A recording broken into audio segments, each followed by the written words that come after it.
Baik, Assalamualaikum warahmatullahi wabarakatuh. Perkenalkan, saya Andas Tarita Stuti dengan NIM 240209500030. Saya dari kelas PTIKA Fakultas Teknik Universitas Negeri Makassar. Di sini saya akan memaparkan materi mengenai sistem operasi. Ada 4 materi yang saya paparkan. Yang pertama, mengenal struktur sistem komputer. Yang kedua, sistem operasi macOS. Yang ketiga, studi kasus ancaman baru dengan malware pemusnah data. Yang keempat, ada sistem operasi dan sistem file.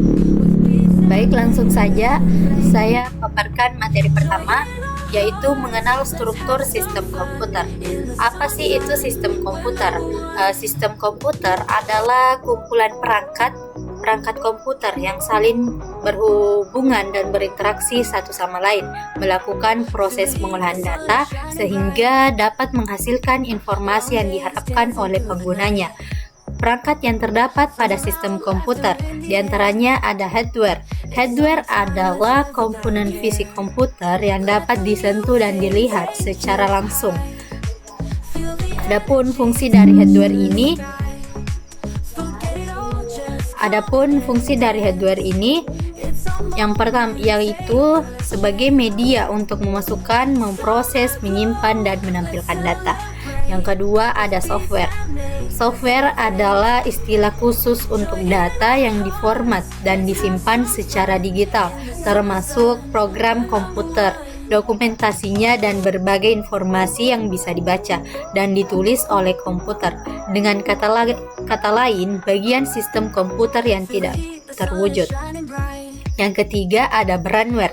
Brandware adalah orang yang menggunakan atau memakai ataupun mengoperasikan perangkat komputer. Contoh dari brandware ini ada programmer, netter, serta orang yang sedang menggunakan perangkat komputer. Adapun komponen dari hardware, yang pertama perangkat output. Perangkat output adalah perangkat keras yang digunakan untuk menampilkan hasil pemrosesan data dari komputer. Yang kedua ada perangkat input. Perangkat input berfungsi untuk memasukkan data atau perintah ke dalam komputer. Yang ketiga ada media penyimpanan. Media penyimpanan ini adalah perangkat keras yang digunakan untuk menyimpan data baik sementara atau volatil maupun permanen atau non-volatil. Yang keempat ada pemrosesan. Pemrosesan adalah inti dari komputer yang berfungsi mengolah data menjadi informasi yang berguna. Baik, itulah tadi komponen dari hardware. Selanjutnya komponen dari software, yaitu yang pertama ada sistem operasi. Sistem operasi adalah perangkat lunak inti yang mengelola perangkat keras dan menyediakan antarmuka bagi pengguna untuk berinteraksi dengan komputer. Yang kedua ada program aplikasi. Aplikasi adalah sebuah program atau perangkat lunak yang dirancang untuk menjalankan fungsi tertentu pada perangkat elektronik seperti komputer, ponsel, ataupun tablet. Adapun komponen dari ini, yang pertama ada novel network, yang kedua ada Windows, yang ketiga ada Unix atau Linux, yang ada macOS, aplikasi perkantoran, database, pemrograman, desain grafis. Adapun komponen dari brandware, yang pertama itu ada manajer EDP. Manajer EDP adalah metode dalam suatu pemrosesan data komersial sebagai bagian dari teknologi informasi. EDP melakukan pemrosesan data secara berulang kali terhadap data yang sejenis dengan bentuk pemrosesan data yang relatif sederhana. Yang kedua ada analisis sistem. Analisis sistem adalah penelitian atas sistem yang telah ada dengan tujuan untuk merancang sistem yang baru atau diperbarui. Yang ketiga ada programmer. Programmer adalah orang yang bertugas untuk mengembangkan perangkat lunak atau aplikasi. Yang keempat ada operator. Operator adalah jenis pekerjaan fungsional di dalam suatu industri. Tugas utama dari operator lapangan adalah menjalankan suatu operasi. Itulah tadi yang saya paparkan mengenal struktur sistem komputer. Selanjutnya kita lanjut ke materi kedua, sistem operasi macOS. macOS adalah sistem operasi GUI yang dirancang untuk mengoperasikan komputer Macintosh. macOS adalah sistem operasi GUI pertama yang dikembangkan dan dipasarkan oleh Apple Inc. Dari segi grafik interface dan keamanan, macOS sistem operasi dinilai yang lebih unggul bila dibandingkan dengan pesaingnya. Meskipun dengan demikian, sebenarnya secara fungsi macOS tidak jauh beda dengan sistem operasi lain. Bisa untuk melakukan booting, kontrol perangkat, manajemen proses dan memori, desain antarmuka dan lain-lain. Selain itu, ada banyak keunggulan dan fitur yang ditawarkan macOS. Salah satunya adalah kompatibilitas, di mana sistem operasi ini dapat diinstal di smartphone atau perangkat lain sesuai spesifikasi dan ketentuan yang berlaku.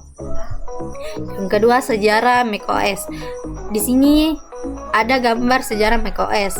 macOS memiliki sejarah panjang dalam evolusi sistem operasinya, dimulai dengan Macintosh System Software pada tahun 1984 sampai 1988.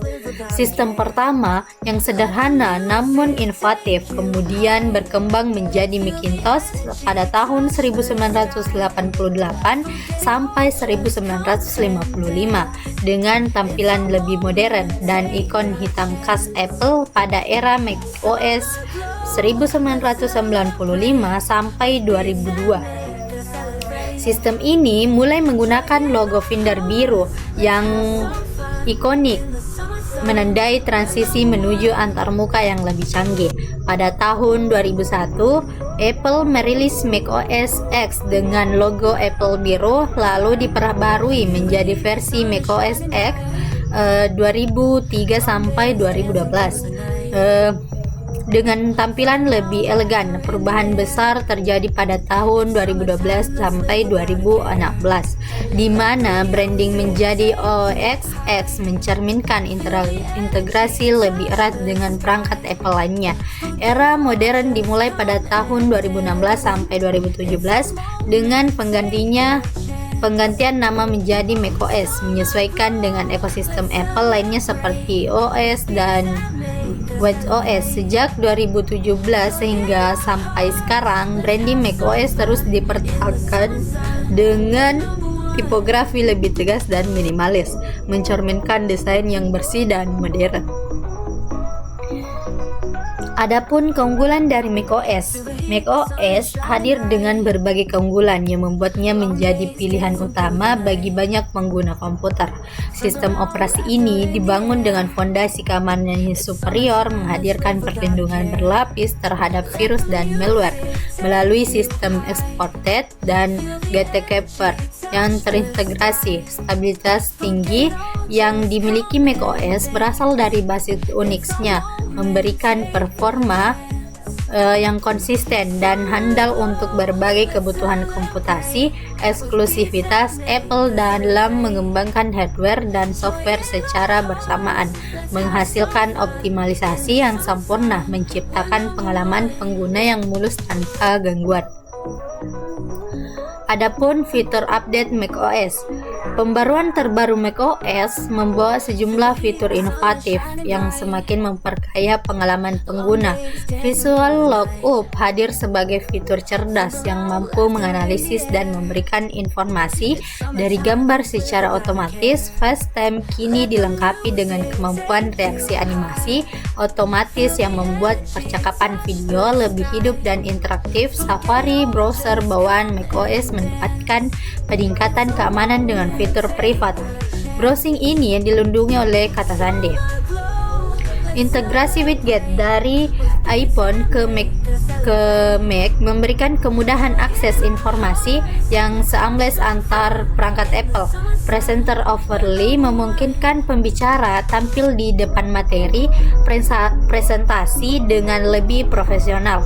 Pengisian formulir PDF menjadi lebih efisien dengan fitur autofill yang cerdas.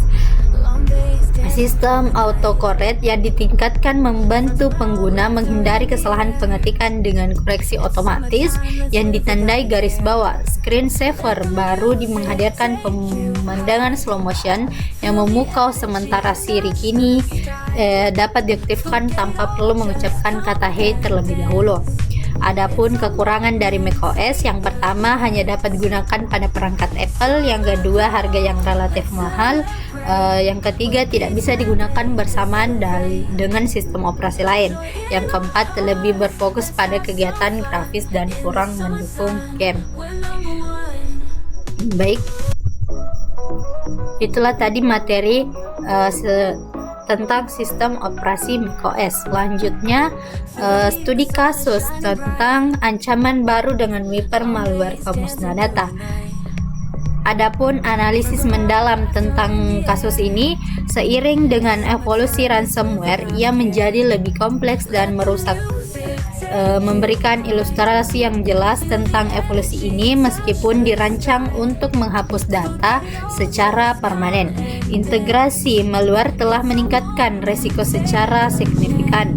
Ini bukan hanya metode pengumpulan data yang sensitif, ini juga mempengaruhi operasi bisnis secara menyeluruh yang mengakibatkan kerugian finansial yang signifikan dan merusak reputasi perusahaan. Yang kedua, kekurangan dan dampak terjadinya kasus ancaman baru dengan malware pemusnah data. Yang pertama, kerugian finansial. Biaya pemulihan dari serangan ransomware dapat sangat tinggi, termasuk biaya membayar tebusan kehilangan pendapatan dan biaya perbaikan sistem. Yang kedua, reputasi. Serangan ransomware dapat merusak reputasi perusahaan, terutama jika data pelanggan bocor atau layanan terganggu.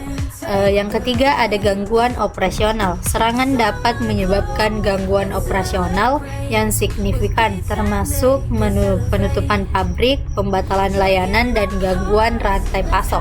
Yang keempat, ada kehilangan data permanen. Hypermalware dapat menyebabkan kehilangan data yang tidak dapat dipulihkan, yang dapat memiliki dampak jangka panjang pada bisnis.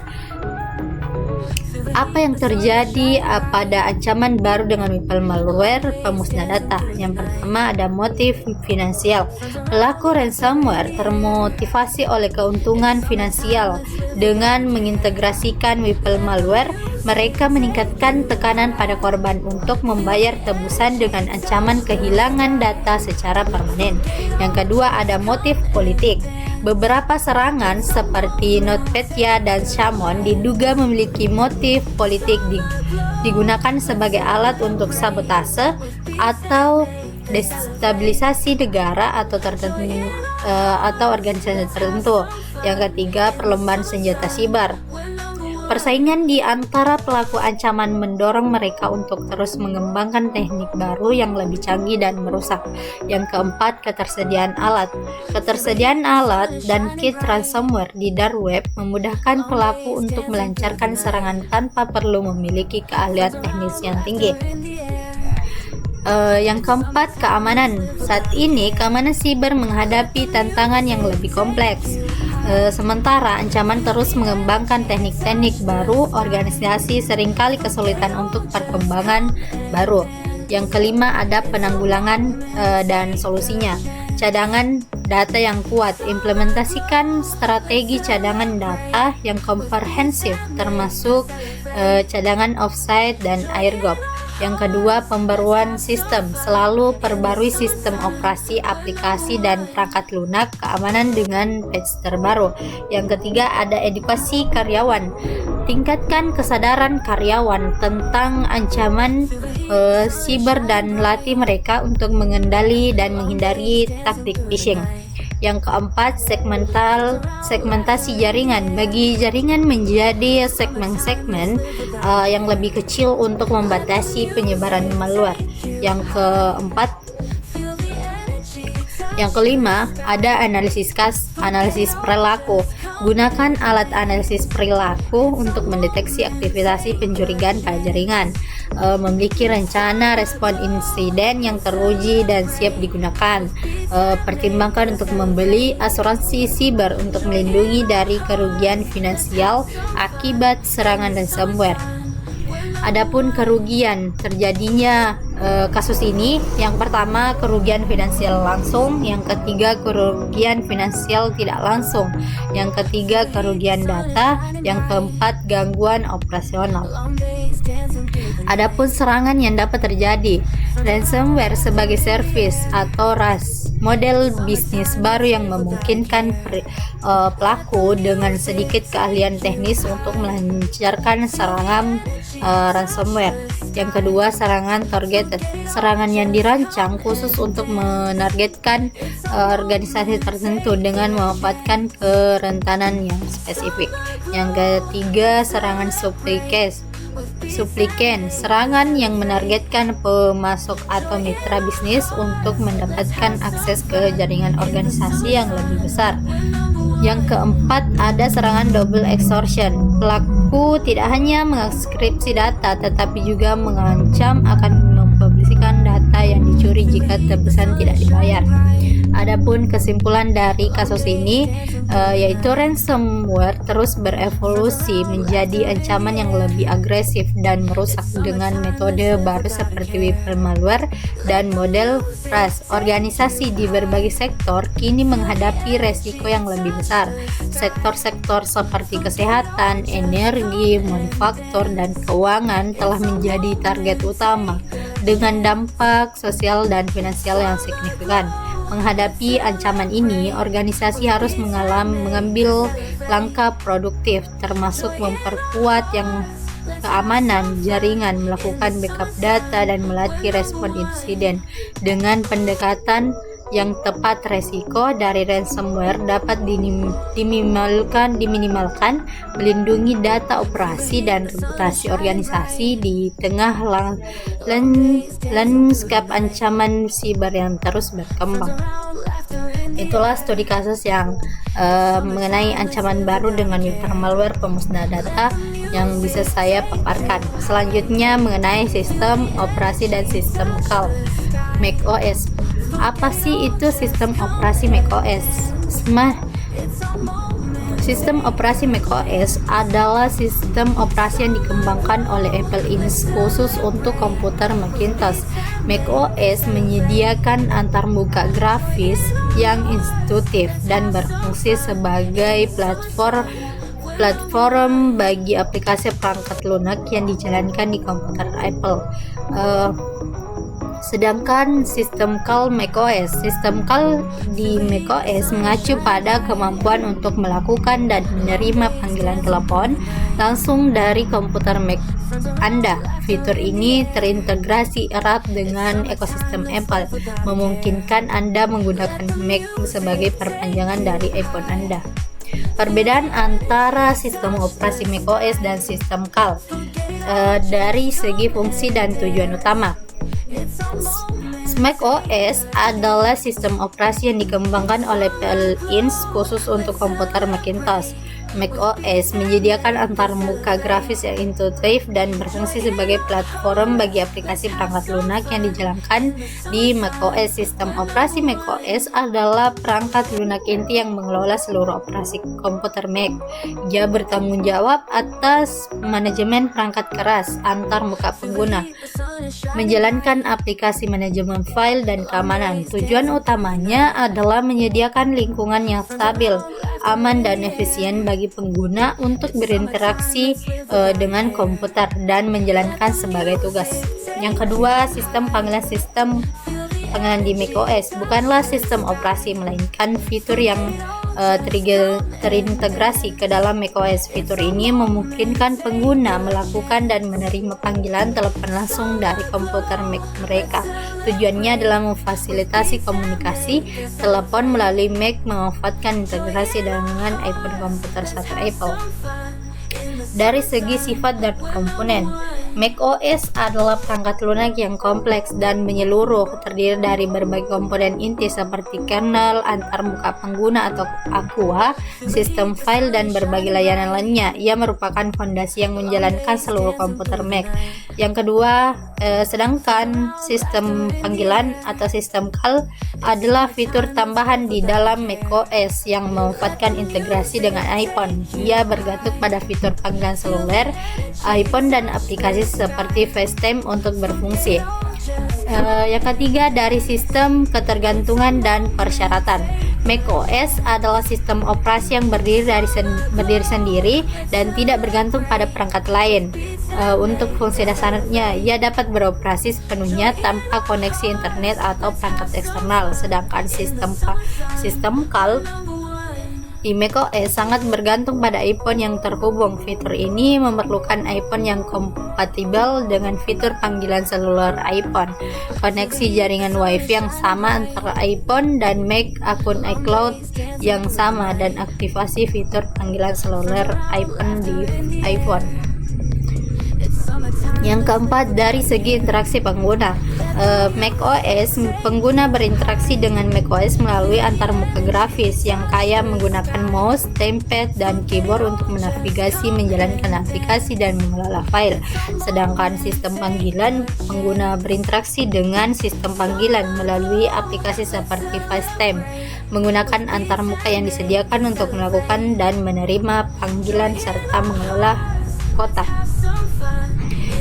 Yang kelima, dari segi contoh dan analogi, macOS dapat dianalogikan sebagai rumah tempat Anda tinggal.